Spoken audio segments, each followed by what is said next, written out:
G9 టీవీకు స్వాగతం. నా పేరు దివ్య.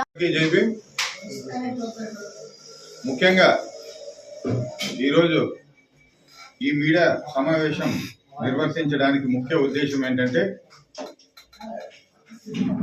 రాయదుర్గం నియోజకవర్గం బొమ్మనహాలకు సంబంధించిన నేమకల్లు గ్రామంలో భారీ స్థాయిలో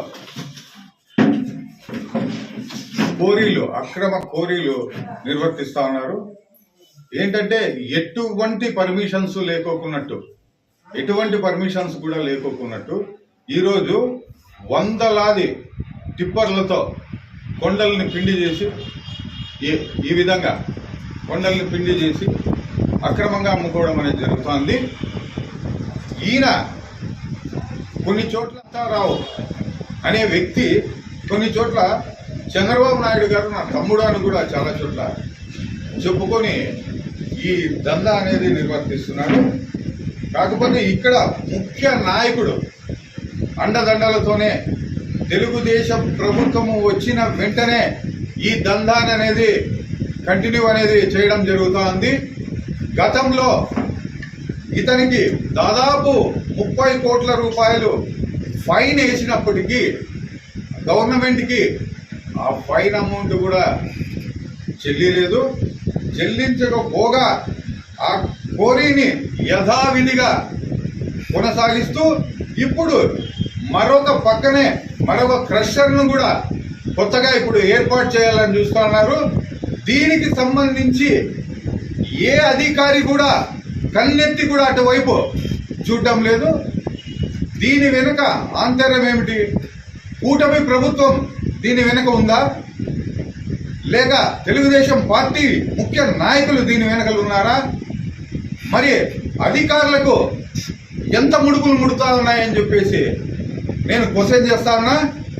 ఏ అధికారి కూడా ఈ అక్రమ కోరీలకు సంబంధించి మినిమం అక్కడున్న ఎంఆర్ఓ కూడా దాన్ని పట్టించుకోవడం లేదు.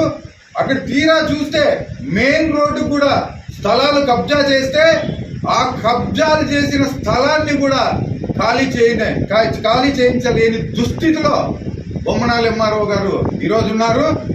అదేవిధంగా ఈ కోరీ గురించి చెప్పాలంటే అనేకమైన అక్రమాలు ఈ కోరీలో జరుగుతా ఉండేది. అనేకమైన అక్రమాలు ఏ అధికారి కూడా పట్టించుకోవడం లేదు. ఎందుకు పట్టించుకోవడం లేదు? జిల్లా స్థాయి నుంచి నియోజకవర్గం స్థాయి వరకు ఏ అధికారి కూడా దీనిపైన స్పందించడం లేదు. వెంటనే జిల్లా కలెక్టర్ గారు దీనిపైన స్పందించాలి. లేకపోతే బహుజన్ సమాజ్ పార్టీ ఈ విషయాన్ని క్షుణ్ణంగా ముఖ్యమంత్రి వారి దృష్టికి తీసుకెళ్తాది. అయ్యా, ఈయన మీ బంధువు అని కూడా చెప్పుకుంటా ఉన్నాడంట, మీ బంధువా కాదా అని చెప్పేసి బహుజన్ సమాజ్ పార్టీ కూడా క్వశ్చన్ చేస్తా ఉంది. ఈరోజు అనవసరంగా చంద్రబాబు నాయుడు గారు పేరును బద్నాం చేసే విధంగా ఇక్కడున్న కొంతమంది వ్యక్తులు తయారైతా ఉన్నారు.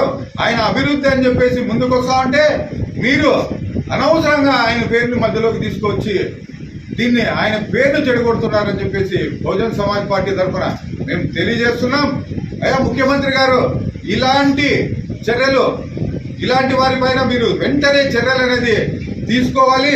లేకపోతే సహజ సంపదకు చాలా ముప్పు ఉందని చెప్పేసి తెలియజేస్తూ జై భీమ్, జై భారత్. ముందే ఆయన్ని చెప్పుతో కొట్టడం అనేది జరిగింది, కాళ్ళు పట్టించుకోవడం అనేది జరిగింది.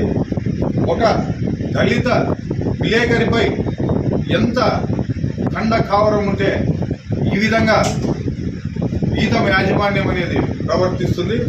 దీనిపైన వారం రోజుల పైన అయింది. అప్పటి నుంచి బహుజన్ సమాజ్ పార్టీ ఏకధాటిగా పోరాటం అనేది చేస్తూ ఉంది. సరైన సెక్షన్స్ ఇంతవరకు అనేది పోలీసు వారు దీనిపైన సరైన సెక్షన్స్ పెట్టలేదని చెప్పేసి దీనిపైన సెక్షన్స్ మార్చి పెట్టాలని చెప్పేసి మేము డిమాండ్ చేయడం అనేది జరిగింది. దానికైతే ఎస్పీ గారు స్పందించి 2-3 రోజుల్లో మేము దీనిపైన చర్యలు తీసుకుంటామని చెప్పారు. కాకపోతే ఇంతవరకు అయింది ఎటువంటి చర్యలు లేదు. ఆమెను అరెస్ట్ చేయలేదు. ముఖ్యంగా ఎందుకు అరెస్ట్ చేయలేదు అంటే యాజమాన్యానికి అధికారులకు ఏమన్నా లావాదేవీలు జరిగినాయా అని చెప్పేసి మాకు అనుమానాలు వ్యక్తమవుతున్నాయి. ముఖ్యంగా ఈ ఆర్ఐఓ అనే వ్యక్తి, నాయక్ అనే వ్యక్తి, ఈరోజు మేము పోయి మెమరాండం ఇచ్చేసి వచ్చినాం. అది గీతం కాలేజ్ అని ఉంది. గీతం యూనివర్సిటీకి, గీతం కాలేజీకి దీనికి ఎటువంటి సంబంధం లేదు.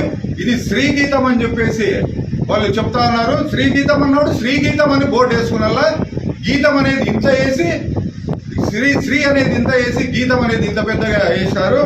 దీని ఆంతర్యం ఏంటంటే గతంలో అశ్వత్థామాత కుంజరహ అని చెప్పేసి చిన్నగా చెప్తారే, అదే విధంగా గీతం కాలేజ్ అని ఇంత పెద్దగా వేసి, శ్రీ అనేది ఇంత పెద్దగా ఇంత చిన్నగా పెట్టడం అనేది జరిగింది.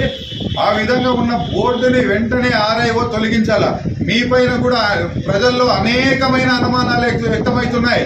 ఏమి వ్యక్తమవుతున్నాయంటే మొన్న పేపర్లో కూడా వచ్చింది, ఆమె బుల్లెట్ కొనిచ్చిందని, ఇల్లు కట్టిస్తా ఉందని, అనేక రకాల, ఇంకా ఎందుకంటే కొన్ని నోటితో చెప్పని కూడా కొన్ని ఉన్నాయి. ఆ విధంగా కూడా జరుగుతూ ఉన్నాయని చెప్పేసి ప్రజల్లో అనుమానాలు వ్యక్తమవుతున్నాయి. ఈ అనుమానాలు పోవాలంటే నువ్వు వెంటనే ఆమె పైన చర్య తీసుకొని ఆ బోర్డు తీసేసి శ్రీగీతం అని పెట్టకపోతే అక్కడ ఉన్న ఫ్యాకల్టీ అనేది సరిగ్గా లేదు. ఆ ఫ్యాకల్టీ పైన వెంటనే నువ్వు ఎంక్వైరీ చేయాలి, జరపాలని చెప్పేసి తెలియజేస్తున్నా. అట్టి జరపలేని పక్షంలో మేము లోకేష్ గారి అపాయింట్మెంట్ తీసుకొని వెళ్ళి నువ్వు ఏం చేస్తున్నావో లేదు లోకేష్ గారికి తెలియజేస్తామని చెప్పేసి తెలియజేస్తూ జై భీమ్, జై భారత్.